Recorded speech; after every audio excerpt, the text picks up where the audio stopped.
दोस्तों, ITI practical गुरुजी में आपका फिर से स्वागत है। जैसा कि आपको बैनर दिख रहा होगा, ITI second year electrician trade के लिए CBT पेपर एनालिसिस जुलाई 2023 मेन एग्ज़ाम। तो यहाँ पे हम CBT जो पेपर हमारा जुलाई 2023 में हुआ था ITI second year electrician trade का, उसका फुल एनालिसिस करेंगे, जिसमें trade theory, workshop, calculation, drawing और एम्प्लॉयमेंट स्किल के क्वेश्चंस किस प्रकार से पूछे गए हैं उनका हम यहाँ पे एनालिसिस करेंगे। तो यहाँ पे हम ये भी देखेंगे किस प्रकार का पैटर्न आता है और किस प्रकार के क्वेश्चन पूछे जाते हैं। यदि आपको हमारा चैनल अच्छा लगता हो तो कृपया इस वीडियो को लाइक करें, शेयर करें और सब्सक्राइब करें। हमारे चैनल को सब्सक्राइब अवश्य करें और बेल आइकन को अवश्य दबाएं ताकि आप तक नए नए वीडियो का नोटिफिकेशन आता रहे। तो चलिए आगे हम शुरू करते हैं। तो पहले यहाँ पे देख लीजिए, ये इलेक्ट्रीशियन सेकेंड ईयर का है जो 19 जुलाई 2023 को पेपर आया था। तो उसी का एनालिसिस करेंगे हम यहाँ पे। तो हम लोग पहले ट्रेड थ्योरी के क्वेश्चंस देखेंगे, जिसमें से पहला क्वेश्चन है, घरेलू वायरिंग सर्किट में स्विच और सुरक्षात्मक उपकरण के रूप में किस सर्किट ब्रेकर का उपयोग किया जाता है। तो घरेलू सर्किट वायरिंग स्विच में और सुरक्षा के उद्देश्य से हम किसका उपयोग करते हैं, तो इसका बी ऑप्शन राइट होगा, मिनिएचर सर्किट ब्रेकर, जिसको हम लोग शॉर्ट में बोलते हैं MCB। ठीक है, तो बी इसका राइट आंसर होगा। घरेलू वायरिंग में सुरक्षा के लिए यूज करते हैं। अगला क्वेश्चन की बात करें हम लोग, एकल चरण मोटर किस प्रकार का निर्देशित है। तो इसमें नीचे देखिए एकल मोटर ये लिखी बनी हुई है, जिसमें देखिए क्या 2 कैपेसिटर हैं और कैपेसिटर के साथ एक सेंट्रीफ्यूगल स्विच भी लगा हुआ है। तो यानी कैपेसिटर एंड कैपेसिटर मोटर इस टाइप की मोटर है। ये किस प्रकार की मोटर है आप बताएं। तो इसका किस प्रकार capacitor and capacitor run motor है, क्योंकि इसमें 2 कैपेसिटर लगे होते हैं जो स्टार्टिंग और रनिंग दोनों कंडीशन पे काम। एक क्या होता है कि जब पहले स्टार्टिंग होता है तो उसके बाद फिर क्या होता है, ये सेंट्रीफ्यूगल स्विच इसको सप्लाई कट कर देता है, केवल फिर सेकेंड वाले कैपेसिटर पर यानी रनिंग कैपेसिटर पर काम करता है मोटर, इसलिए कैपेसिटर एंड कैपेसिटर मोटर बोलते हैं इसको। तो अगले क्वेश्चन की बात करते हैं, अवरुद्ध रोटर प्रतिच्छेद द्वारा 3 कला प्रेरक मोटर का कौन सा नुकसान निर्धारित किया जाता है। ठीक है, तो इसको कहते हैं रोटर ब्लॉक रोटर टेस्ट, जिसको बोला जाता है। ठीक है, रोटर ब्लॉक। तो इसमें क्या करता है, कॉपर की कमी यानी कॉपर लॉस की जांच के लिए हम लोग करते हैं। तो इसका बी राइट आंसर होगा। अगले क्वेश्चन की बात करते हैं हम लोग, स्वचालित वोल्टेज स्टेबलाइजर में किस प्रकार के आउटपुट ट्रांसफार्मर का उपयोग किया जाता है। तो जो स्वचालित यानी कि ऑटोमेटिक ट्रांसफार्मर वोल्टेज स्टेबलाइजर होता है, उसमें हम लोग कैसे ऑटो ट्रांसफार्मर का उपयोग करते हैं। ठीक है, तो इसका सी राइट आंसर होगा। अगले क्वेश्चन की बात करते हैं, इस कन्वर्टर का नाम क्या है। ये कन्वर्टर का जो इमेज बना है, ठीक है, ये 3 फेज AC है, लाइन पावर देता है और variable DC voltage supply generate करती है। ठीक, तो इस कन्वर्टर का नाम क्या है, यानी AC से DC में कन्वर्ट हो रहा है, जिसको क्या बोलते हैं हम लोग, रेक्टिफायर बोला जाता है। लेकिन किस फेज का है, 3 फेज का है, तो 3 फेज रेक्टिफायर होगा। तो सिलिकॉन नियंत्रक रेक्टिफायर, यानी कि जो रेक्टिफायर है किस प्रकार का, सिलिकॉन प्रकार का है। ठीक है, इसीलिए इसको सिलिकॉन नियंत्रित रेक्टिफायर बोला गया है। अगले क्वेश्चन की बात करते हैं हम लोग, कंट्रोल पैनल वायरिंग में एक्सेसरीज का नाम। कंट्रोल पैनल जो वायरिंग होती है उसमें ये पट्टियाँ लगती हैं। ठीक है, इन पट्टियों का क्या नाम है, तो इस पट्टियों का नाम क्या होता है, डेन रेल होता है। तो डेन रेल का काम होता है कि जब पैनल डिजाइन करते हैं, पैनल में वायर्स को जो है बांधने के लिए करते हैं, ताकि वो अच्छे क्रम में लग सके, अच्छी सही से दिख सके, वायर इधर उधर न फैलें। तो इस पे ड्रेन रेल पे ही हम वायर को बांधते हैं। अगले क्वेश्चन की बात करते हैं, अल्टरनेटर में प्रतिशत वोल्टेज विनियमन की गणना करने के लिए किस सूत्र का उपयोग किया जाता है। तो ये क्वेश्चन बहुत इंपॉर्टेंट है, ये हर एग्जाम में लगभग पूछा ही जाता है, क्योंकि इसमें कन्फ्यूजिंग बहुत होता है। तो जो इसका जो राइट आंसर होता है, VFL minus VNL upon VFL into 100। देखिए इसमें ऑप्शन कौन सा है, ए तो है नहीं, बी भी नहीं है, सी भी नहीं है, तो डी है। तो VNL minus VFL upon VFL into 100, यानी इसका डी राइट आंसर होगा। कई सारी बुकों में ये उल्टा भी लिखा गया हुआ है, जैसे VFL minus V F L minus V N L upon V N L लिख देते हैं, तो उस कंडीशन में वो गलत रहता है। ये जो एक्चुअली है V N L minus V F L, ठीक है, इसका डी राइट आंसर होगा। अगले क्वेश्चन की बात करते हैं हम लोग।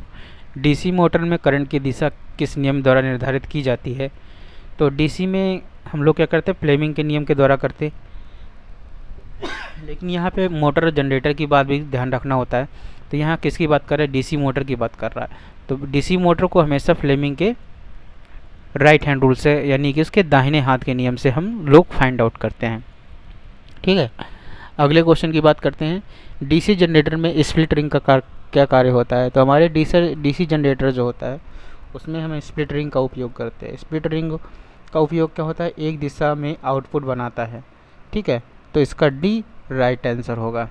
ये भी काम एक दिशा में आउटपुट बनाना, और इसीलिए वहाँ पे क्या होता है, वो एसी को डीसी में जनरेट कर, जिसको हम कम्यूटेटर बोल देखते हैं, तो उसी को हम लोग स्प्लिट रिंग भी बोलते हैं। तो कम्यूटेटर का काम यही है कि इसको एक दिशा में यानी डीसी को कन्वर्ट करना होता है। तो जो एसी अल्टरनेटिंग होती है उसको एक दिशा में कन्वर्ट कर देती है। अगले क्वेश्चन की बात करें हम लोग, तो बड़े डीसी जनरेटर मशीनों के पोल कोर बनाने के लिए किस धातु का उपयोग किया जाता है? तो डीसी जनरेटर होते हैं, उनके जो पोल बनाते हैं उसमें किस मटेरियल का उपयोग करेंगे? तो उस मटेरियल कौन सा होता है, वो कास्ट आयरन होता है, यानी कास्ट स्टील जिसको बोलते हैं, ढलवा इस्पात। तो इसका बी राइट आंसर होगा। कास्ट स्टील होगा, ध्यान रखिएगा, इसका बी ऑप्शन है। तो सिंक्रोनस मोटर का मुख्य अनुप्रयोग कौन सा है? सिंक्रोनस मोटर का हमारे पास मुख्य अनुप्रयोग क्या होता है, पावर फैक्टर करेक्शन डिवाइस के लोग हमेशा इसको पावर को बढ़ाने के लिए करते हैं, ठीक है। उसमें करेक्शन, कोई कमी अगर पावर लॉस हो रहा है तो वहाँ पे अगर पावर को पूरा करना है तो वहाँ पे हम लोग सिंक्रोनस मोटर्स का उपयोग करते हैं। तो इसका सी राइट आंसर होगा। अगले क्वेश्चन की बात करें हैं, एम्पलीफायर का नाम बताइए। जो एम्पलीफायर बना हुआ है इस पर देख लीजिए, इस एम्पलीफायर का नाम बताना है। तो इस एम्पलीफायर का नाम होता है क्लास बी पुशबुल एम्पलीफायर, ठीक है। तो इसका सी राइट आंसर होगा। अगले क्वेश्चन की बात हम लोग करते हैं, क्लास ए एम्पलीफायर का क्या मुख्य उद्देश्य क्या होता है? तो क्लास ए एम्पलीफायर होता है क्या, न्यूनतम विकृति यानी कि न्यूनतम डिस्टॉर्शन होना चाहिए, ठीक है। तो इसका सी राइट आंसर होगा क्लास ए एम्पलीफायर का। अगले क्वेश्चन की बात करते हैं हम लोग, समरसीबल पंपों को रिवाइंड करने के लिए किस प्रकार के वाइंडिंग तार का उपयोग किया जाता है? तो समरसीबल पंप जो होते हैं हमारे, उनको नॉर्मल वाइंडिंग वायर से नहीं कर सकते, तो उनके ऊपर हम कहते हैं पीवीसी कवर वायर का यूज़ करते हैं। इसका पीवीसी, क्योंकि वो हमेशा पानी में डूबे रहते हैं, अगर नॉर्मल वायर डाल देंगे तो वो शॉर्ट सर्किट कर जाएंगे, तो उनको शॉर्ट सर्किट से बचाने के लिए उनके क्या पीवीसी कवर चढ़ा दिया जाता है वायरों के ऊपर। फिर उन वायरों से हम लोग क्या करते हैं, समरसीबल पंप का वायरिंग करते हैं या वाइंडिंग करते हैं, ठीक है। तो इसका बी राइट आंसर होगा। अगले क्वेश्चन की बात करते हैं हम लोग, नियंत्रक ट्रांसफार्मर के साथ नियंत्रक पट क्यों लगाए दिए जाते हैं? तो नियंत्रक पट लगाने का मेन जो सहायक सर्किट संचालित करने के लिए, जो भी सर्किट है उसका संचालित करने के लिए हम लोग उपयोग करते हैं। तो इसका डी राइट आंसर होगा। अगले क्वेश्चन की बात हम लोग करते हैं, डीसी जनरेटर में उत्पन्न ईएमएफ की गणना का सूत्र बताइए। तो डीसी जनरेटर में उत्पन्न ईएमएफ की बात कर रहा है, ठीक है। तो ईएमएफ के जो एग्जैक्टली सूत्र होता है, जनरेटेड ईएमएफ बराबर 5Zn/60 P/A, या फिर, तो इसका ए राइट आंसर होगा। अगले क्वेश्चन की बात करते हैं हम लोग, ड्राइव में आउटपुट चरण में उपयोग किए जाने वाले पावर इलेक्ट्रॉनिक घटक का उत्पन्न संस्करण कौन सा है? तो ड्राइव में आउटपुट चरण में उपयोग किए जाने वाले पावर इलेक्ट्रॉनिक घटक का नाम होता है IGBT, ठीक है। तो इसका बी राइट आंसर होगा। वाइंडिंग में कौन सा परीक्षण सचित्र है? तो ये वाइंडिंग में कौन सा परीक्षण किया जा रहा है, देखिए यहाँ पे, जिसके 4 टर्मिनल हैं, 4 टर्मिनल में से 2 टर्मिनल इसकी, तो इसके कंटिन्यूटी टेस्टिंग है, ठीक है। तो ध्रुवता यानी पोलरिटी टेस्ट जिसको बोलते हैं, इसका ए राइट आंसर होगा। अगले क्वेश्चन की बात करें, आर्मेचर के लिए कौन सा ग्राउलर प्रयोग किया जाता है? आर्मेचर के लिए कौन सा ग्राउलर उपयोग करेंगे हम लोग? कि देखिए डायग्राम बना हुआ है, तो इसका ग्राउलर की कौन सी टेस्टिंग करती है? तो इसको ओपन कुंडली यानी ओपन कॉइल टेस्ट हम लोग यहाँ पे किया जाता है कि कौन सी कॉइल ओपन है, कौन सी क्लोज्ड है। इसका बी राइट आंसर होगा। अगले क्वेश्चन की बात करें, ध्वनि रिकॉर्डिंग उपकरणों के लिए हिस्टैरिसीस मोटर उपयुक्त क्यों है?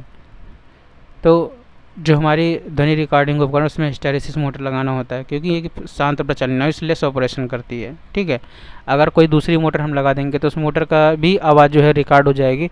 तो इसलिए हम क्या करते हैं, उसमें ऐसी मोटर लगाते हैं जो एकदम आराम से चले, किसी को नॉइस ना करे, तो उसको हिस्टैरिसीस मोटर बोलते हैं। इसका बी राइट आंसर होगा। अगले क्वेश्चन की बात करें हम लोग, OH लाइनों में उपयोग किए जाने वाले इंसुलेटर का नाम क्या है? यानी कि ओवरहेड लाइंस जो होती हैं उसमें जो इंसुलेटर यूज करते हैं उसमें इस इंसुलेटर का नाम क्या होता है? तो इस इंसुलेटर का नाम होता है सैकल इंसुलेटर। तो ए राइट आंसर होगा इसका, सैकल इंसुलेटर। आगे बात करते हैं, पवन शक्ति उत्पादन का प्रमुख नुकसान क्या होता है? तो पवन ऊर्जा नियमित और स्थिर नहीं होती है, इस वजह से इसमें यह नुकसान होता है कि कभी हवा चलती है कभी नहीं चलती है, इसमें समस्या आ जाती है, तो उसमें पावर जनरेशन नहीं हो पाता, तो ये इसका नुकसान है। ठीक है, अगले क्वेश्चन की बात करें हम लोग, what is the name of AC coil winding? तो ये कोशिंग जो AC कॉइल वाइंडिंग करी गई है, ये किस प्रकार की वाइंडिंग है? ठीक है, इसका नाम बताना है। ये किस प्रकार की वाली है? Whole coil winding. Whole coil winding का मतलब होता है कि एक ही कॉइल को हम लोग क्या करेंगे, उसमें घुमाएंगे बार बार, तो इसीलिए उसको बोलता है होल कॉइल वाइंडिंग बोला जाता है। ठीक है, इसमें हम अलग अलग कॉइल नहीं बनाते हैं, एक बड़ी सी कॉइल बनाते हैं, उसी कॉइल से ही सारे में घुमा घुमा के उसको डाल दिया जाता है, इसीलिए होल कॉइल वाइंडिंग यानी पूरे कुंडल वाइंडिंग बोला जाता है इसको। ठीक है, तो इसका सी राइट आंसर होगा। अगले क्वेश्चन की बात करें हम लोग, AC मोटर स्टार्टर का नाम क्या है? ये हमारे पास AC स्टार्टर मोटर है, तो इसमें देखिए स्टार्ट रन है, ये मैनुअल टाइप का है। ठीक है, और नीचे क्या लगा है? ट्रांसफार्मर लगा हुआ है, तो ये किस प्रकार का? ऑटो ट्रांसफार्मर टाइप का है। ठीक है, तो ऑटो ट्रांसफार्मर स्टार्टर है, इसका डी राइट आंसर होगा। अगले क्वेश्चन की बात करें, किस मोटर में यह विशेषता होती है जिसमें स्पीड और टॉर्क दोनों स्लाइटली, स्पीड जैसे जैसे हम स्पीड बढ़ाते जाते हैं उसकी करती टॉर्क भी अपने आप डिक्रीज होती जाती है और बढ़ती जाती है। ठीक है, तो इस क्वेश्चन की इसका किसका होता है? ये कम्युलेटिव कंपाउंड मोटर का होता है। ठीक है, ये ग्राफ स्पीड और टॉर्क का, तो इसका डी राइट आंसर होगा। अगले क्वेश्चन की बात करते हैं, वर्ग तरंग इन्वर्टर का उपयोग कहाँ किया जाता है? तो वर्ग तरंग कहाँ पे होता है हमारा? सामान्य प्रकाश व्यवस्था में होता है, लाइटिंग, जनरल लाइटनिंग के लिए। ठीक है, बेसिकली ये वर्ग तरंग जो होता है उसमें भी निकलता है हमारा जो इन्वर्टर होता है, तो इन्वर्टर में जो AC निकलती है उसमें भी वर्ग तरंग प्रकार का ही वेव होता है। ठीक है, तो इसमें सी इसका राइट आंसर, जनरल प्रकाश व्यवस्था के लिए। अगला क्वेश्चन करते हैं, हार्ड डिस्क ड्राइव के लिए किस प्रकार की सिंगल फेस मोटर का उपयोग कर? जो हार्ड डिस्क ड्राइव होती है जो कंप्यूटर की होती है, ठीक है, उसमें घूमने के लिए उसका स्टेप्स को फॉलो करना पड़ता है। ठीक है, तो इसीलिए इसमें कौन सी उपयोग होती है? स्टेपर मोटर यूज करते हैं हम लोग, सी राइट आंसर होगा इसका। अगले क्वेश्चन की बात करते हैं, लीकेज करंट प्रोजेक्शन से बचाव हेतु वायरिंग सर्किट के साथ कौन सा सर्किट ब्रेकर लगाया जाता है? तो लीकेज करंट है, तो लीकेज करंट से बचाने के लिए हम लोग कैसे पता चलेगा कि लीकेज करंट हो रहा है? तो एक हम लोग क्या करेंगे, उसमें एक प्रोटेक्ट डिवाइस लगा जिसको बोलते हैं हम लोग ELCB बोलते हैं, अर्थ लीकेज सर्किट ब्रेकर, जो हमारा का सर्किट में जो लीकेज हो रहा है उसको मेजर करता है, उसी के साथ ऑपरेशन करता है और हमारे सर्किट को ब्लॉक कर देता है। ठीक है, इसका सी राइट आंसर होगा। अगले क्वेश्चन की बात करते हैं हम लोग, प्रारंभिक बिजली उत्पादन कौन सा है? तो पारंपरिक जो है बिजली उत्पादन जो है उसमें शक्ति उत्पादन है, जो हमारा कोयले के को जला करके हम लोग जनरेट करते हैं, तो इसका ए राइट आंसर होगा। ठीक है, अगले क्वेश्चन की बात करते हैं हम लोग, 3 कला मोटर में वाइंडिंग के बीच कला विस्थापन क्या होता है? जो 3 फेज की मोटर होती है जब उसमें हम लोग वाइंडिंग करते हैं उसके बीच में, तो जो एक फेज से दूसरे फेज के बीच जो डिफरेंस रखा जाता है उसमें क्या होता है, कितना होता है? 120 डिग्री का डिफरेंस होता है। ठीक है, तो हमारा बी राइट आंसर होगा। अगले क्वेश्चन की बात करते हैं हम लोग, क्यों AC ड्राइव ज़्यादातर प्रक्रिया संयंत्र में उपयोग की जाती है? तो AC ड्राइव ही क्यों उपयोग की जाती है? रख रखाव मुक्त लंबा जीवन होता है, यानी इनका मेंटेनेंस फ्री होती हैं और लॉन्ग लाइफ होती हैं, इसलिए हम लोग इनका AC ड्राइव का उपयोग सबसे ज़्यादा करते हैं, तो बी इसका राइट आंसर होगा। अगले क्वेश्चन की बात करें हम लोग, लंबी दूरी की वितरण लाइनों के लिए किस प्रकार के DC जनरेटरों का उपयोग किया जाता है? तो लंबी दूरी की वितरण लाइनों के लिए हम लोग क्या करते हैं, संचयी यौगिक जनरेटर का कम्युलेटिव कंपाउंड जनरेटर का उपयोग करा जाता है। ठीक है, इसका ए राइट आंसर होगा। अगले क्वेश्चन की बात कर दें तो 1000 आरपीएम और 6 ध्रुव वाले एक कंटेनर की आपूर्ति आवृत्ति क्या होगी।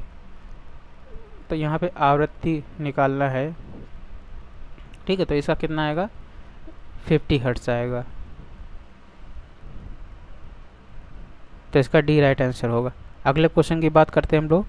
2 ध्रुव 24 खांचे 12 कुंडली वाले 3 कला मोटर के लिए कुंडली की संख्या प्रति फेज प्रति पोलों का जोड़ की गणना करें।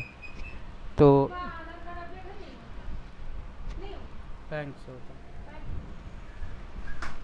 ध्रुव खांचे वाले में इसका जो राइट आंसर होगा, इसका डी ऑप्शन राइट होगा, जिसका 4 आंसर होगा।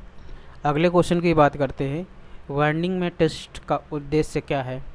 तो वाइंडिंग में जो हमारा टेप का मेन उद्देश्य होता है, तो वो होता क्या है, रैप द कंडक्टर, यानी कंडक्टर की लपेट के लिए करते हैं ताकि उनके ऊपर इंसुलेशन चढ़ाया जा सके, ताकि वो कंडक्टर आपस में एक दूसरे से चिपके नहीं, ठीक है। तो इसका सी राइट आंसर होगा। अगले क्वेश्चन की बात करते हैं। एक दोलन सर्किट में अनुनाद आवृत्ति की गणना करने का सूत्र क्या होता है। तो एक दोलन सर्किट में अनुनाद आवृत्ति की गणना करने का सूत्र जो होता है हमारे पास FR = 1/2π√LC होता है। तो इसका डी राइट आंसर होगा, ठीक है। उसके बाद फुल वेव रेक्टिफायर सर्किट में आउटपुट वोल्टेज क्या होगा। तो फुल वेव रेक्टिफायर सर्किट में आउटपुट वोल्टेज क्या होगा, जो हमारे पास रेक्टिफायर बना हुआ है। तो किस प्रकार का वोल्टेज रेक्टिफायर है, देखिए यहाँ तो 2 डायोड लगे हैं, यानी फुल वेव रेक्टिफायर है और ये सेंटर है, ठीक है। तो ये फुल वेव रेक्टिफायर है। फुल रेक्टिफायर का निर्गत नहीं है, तो इसमें क्या है, कोई भी वोल्टेज आउटपुट वोल्टेज निर्गत नहीं कर रहा है, ठीक है। आउटपुट वोल्टेज नहीं बन रही है, ठीक। तो इसका बी ऑप्शन होगा, नो आउटपुट करंट। अगला क्वेश्चन की बात करते हैं हम लोग। एडी करंट ड्राइव के लिए किस नियंत्रक प्रणाली का उपयोग किया जाता है। तो इसका हम उपयोग करते हैं, स्लिप कंट्रोलर का उपयोग करते हैं हम लोग एडी करंट ड्राइव के लिए। तो सी इसका राइट आंसर होगा। अगले क्वेश्चन की बात करें तो यहाँ पे हमारे ट्रेड थ्योरी के सारे क्वेश्चंस ख़त्म हो गए हैं और यहाँ पे अब आगे वर्कशॉप कैलकुलेशन के 6 क्वेश्चन चलेंगे, वो आप ये देख लेते हैं। तो एक साधारण ब्याज में प्रिंसिपल को किस प्रकार से निरूपित किया जाता है। तो साधारण ब्याज जो का सूत्र होता है, उसका प्रिंसिपल जिसको बोलते हैं हम लोग, तो प्रिंसिपल को हम लोग किस पी से डिनोट करते हैं। तो इसका सी राइट आंसर होगा। अगले क्वेश्चन की बात करते हैं। मशीन इंजीनियरिंग द्वारा निर्देशित पुस्तिका क्या है। तो मशीन इंजीनियरिंग द्वारा निर्देशित पुस्तिका का नाम है मार्क स्टैंडर्ड, ठीक है। ए इसका राइट आंसर होगा। अगले क्वेश्चन की बात करें। साधारण ब्याज में साल को कैसे दर्शाया जाता है। साधारण ब्याज में साल यानी ईयर को हम लोग कैसे दिखाते हैं। तो ईयर को स्मॉल एन से डिनोट करते हैं वहाँ पे, ठीक है। तो एन इसका बी राइट आंसर होगा। अब मशीन भागों में घर्षण को कम करने के लिए किसका उपयोग किया जाता है। तो मशीन भागों में घर्षण कम को करने के लिए स्नेहक लुब्रिकेंट का उपयोग करते हैं हम लोग, ठीक है। अगले क्वेश्चन की बात करते हैं। What is the value of 625 degree, ठीक है। तो इसका राइट आंसर क्या होगा, 1 होगा। इसका डी राइट आंसर होगा 1। अगले क्वेश्चन की बात करते हैं हम लोग। एसपी का विस्तृत रूप क्या है। तो एसपी का होता है सेलिंग प्राइस। तो सेलिंग प्राइस का सी राइट आंसर होगा। अब यहाँ वर्कशॉप कैलकुलेशन साइंस के 6 क्वेश्चंस हो गए हैं और यहाँ पे हमें इंजीनियरिंग ड्राइंग के 6 क्वेश्चंस होंगे, तो वो भी यहाँ पे देख लेते हैं। तो एसी वोल्टेज को बढ़ाने या घटाने की स्टैटिक मशीन कौन सी होती है। तो एसी वोल्टेज को बढ़ाने की घटाने की स्टैटिक वोल्टेज क्या होती है, ट्रांसफार्मर होता है, ठीक है। इसका राइट आंसर होगा। अगले क्वेश्चन की बात करें। निम्नलिखित में से बैटन होल्डर को पहचानें। तो ये किस प्रकार का बैटन होल्डर है, ठीक है, उसको पहचानना है। तो बैटन होल्डर इसमें कौन सा है, ये दोनों हैं नहीं। तो बैटन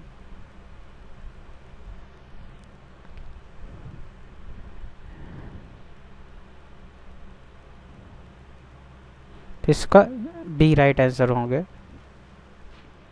वैसे यहाँ पे बैटन होल्डर की बात कर रहा है,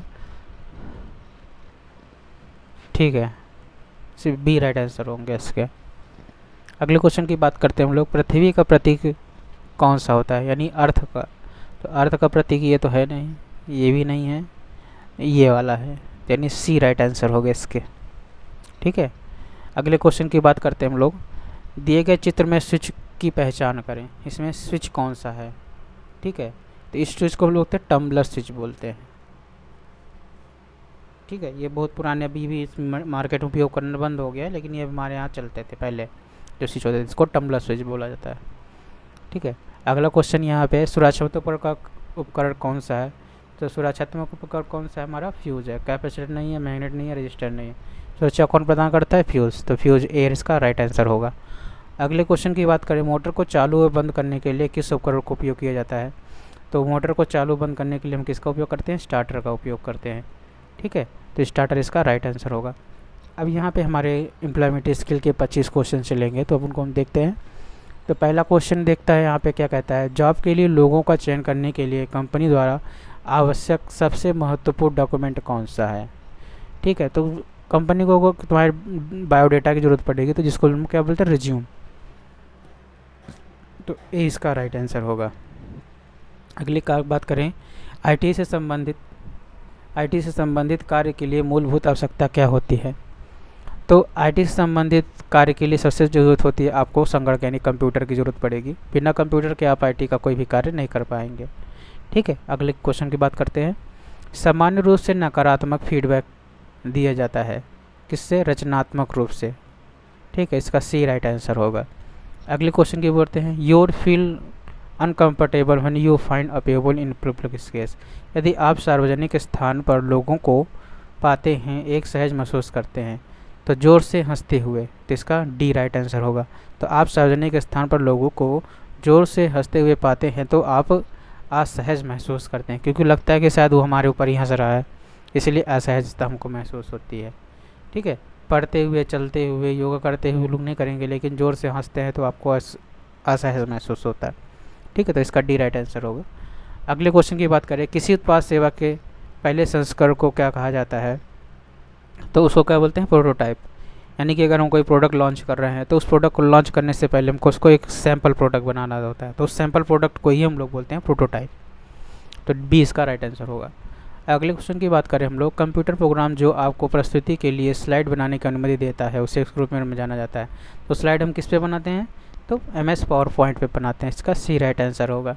अगले क्वेश्चन की बात करें, इमोजी का उपयोग हमारे के अनुसार होता है, हमारे मूड और स्थिति के अनुसार हम लोग इसको कर सकते हैं, तो इसका ए राइट आंसर होगा, ठीक है। अगला क्वेश्चन की बात करें, what do you say when you politely disagree, ठीक है। तो I am afraid, I have to disagree, ठीक है। इसका डी राइट आंसर होगा।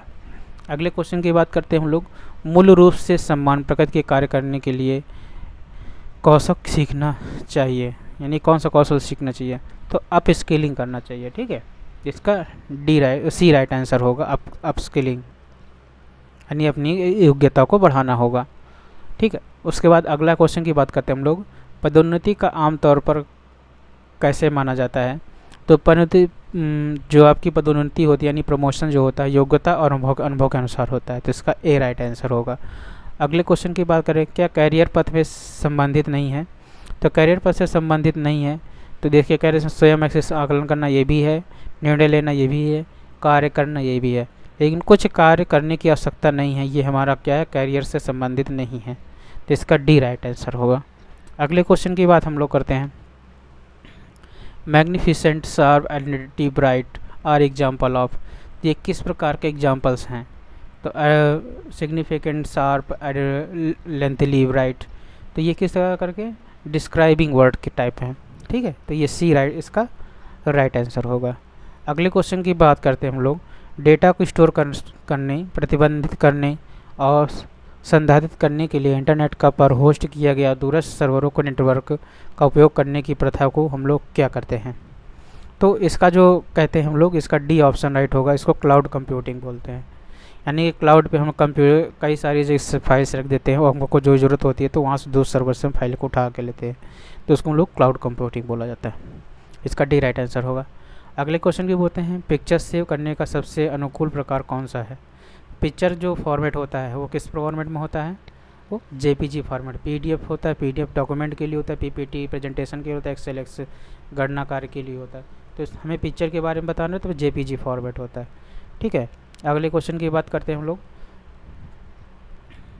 The Everest and the peak of the world in Tibet. तो the Everest is the highest peak in the world is in Tibet. ठीक है, तो इसका सी right answer होगा।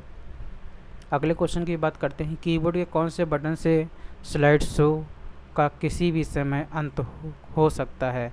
तो जब स्लाइड स्लो कर रहे थे उसको हमें अगर रोकना हो तो कीबोर्ड से किस प्रकार को करेंगे, तो हम इस एस्केप की को करेंगे। ठीक है, तो इसका डी राइट आंसर होगा। अगर इसको हम दबाएंगे तो स्लाइड तुरंत ही बंद हो जाती है। अगले क्वेश्चन की बात करें हम लोग। MS ऑफिस में रिपोर्ट रिज्यूम लेटर तैयार करने का कौन सा प्रोग्राम आपकी मदद करता है।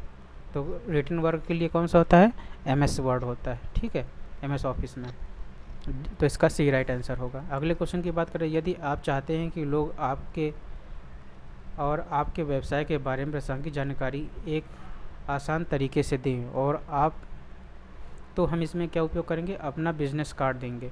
तो आप अपना बिजनेस कार्ड जिसको बताएंगे तो उसमें सारी डिटेल होती हैं, तो जिस आप आदमी को बताएंगे तो अपने आपके पूरे बिजनेस की जानकारी और आपकी जानकारी दोनों मिल जाएगी उसको। ठीक है, अगले क्वेश्चन की बात करते हैं हम लोग। नैप्स पोर्टल पर रजिस्टर करने के लिए प्राथमिकता आवश्यकता क्या होती है। तो नैप्स पोर्टल जो हमारा होता है वो अप्रेंटिस के लिए होता है। तो उसके लिए हमें क्या चाहिए, वैध ईमेल आईडी, मोबाइल नंबर और आधार कार्ड। ठीक है, लेकिन अगर आधार कार्ड है आपके पास, मोबाइल नंबर भी है, पैन कार्ड भी है, तो नहीं होगा। लेकिन सबसे ज़्यादा उसमें ज़रूरी होता है वैध ईमेल आईडी होती है, क्योंकि बिना ईमेल आईडी के आपका नैप्स अकाउंट नहीं खुलेगा। ठीक है, तो अगले क्वेश्चन की बात करते हैं हम लोग। जब हम एक वर्ड फाइल को PDF में बदलने का प्रयास करते हैं तो उससे क्या करते हैं, तो उसमें क्या कहते हैं, डेटा कन्वर्जन उसको बोलते हैं। तो इसका बी राइट आंसर होगा। अगले क्वेश्चन की बात करते हैं। उस ऐप का नाम बताइए जो भाषा अनुवाद में उपयोगिता और विश्वसनीयता के मामले में सबसे अलग है। तो उस ऐप का नाम है जीबीको। ठीक है, जीबीको। तो इसका ए राइट आंसर होगा। जो अनुवाद करता है, भाषा का अनुवाद करता है, बहुत अच्छा अनुवाद करता है, तो इसका ए राइट आंसर होगा। तो अगले क्वेश्चन की बात करें। Fill up the blanks with suitable words so as to become a meaningful sentence. तो सेंटेंस के हमारे पास, tell us about a difficult situation you have faced and how you managed to come out of it. ठीक है, तो यानी कि faced और मैनेज्ड दो चीज़ें आएंगी। तो यहाँ फेस और मैनेज देखिए कहाँ पे है, सी ऑप्शन है इसका, फेस और मैनेज इसका राइट आंसर होगा। अगले क्वेश्चन की बात करते हैं हम लोग। एक निश्चित स्तर पर किसी भी चीज़ की गुणवत्ता और क्षमता को बनाए रखने के लिए किस प्रकार के शब्द का प्रयोग किया जाता है। तो सुटेबल, इसका यानी कि टिकाऊपन, यानी कि ऐसे हम वर्ड का उपयोग करेंगे जो हमेशा के लिए इसमें रहे और सुरक्षित रहे। इसका सी राइट आंसर होगा। अगले क्वेश्चन की बात करते हैं हम लोग। कंप्यूटर को वायरलेस कनेक्ट करने का सबसे सामान्य तरीका कौन सा होता है। तो वायरलेस कनेक्शन के लिए सबसे आसान तरीका कौन सा होता है, इसमें वाईफाई होता है। ठीक है, तो सी इसका राइट आंसर होगा। अगले क्वेश्चन की बात करते हैं। कंप्यूटर के भौतिक भाग को क्या बोलते हैं हम लोग। कंप्यूटर के भौतिक भाग को हम लोग हार्डवेयर बोलते हैं, तो इसका भी राइट आंसर होगा। अब यहाँ पे हमारे सारे क्वेश्चंस कंप्लीट हो गए हैं। यदि आपको हमारे द्वारा दी गई जानकारी आपको अच्छी लगती हो, कृपया इस चैनल को सब्सक्राइब करें, शेयर करिए और लाइक करें, और अपने दोस्त को भी फॉरवर्ड करें ताकि उनको भी जो एग्ज़ाम दे रहे हैं इलेक्ट्रीशियन सेकेंड ईयर के छात्र, उन तक भी ये इस प्रकार के क्वेश्चन पूछे जा रहे हैं, उसी हिसाब से उनकी तैयारी हो सके। ठीक है, धन्यवाद।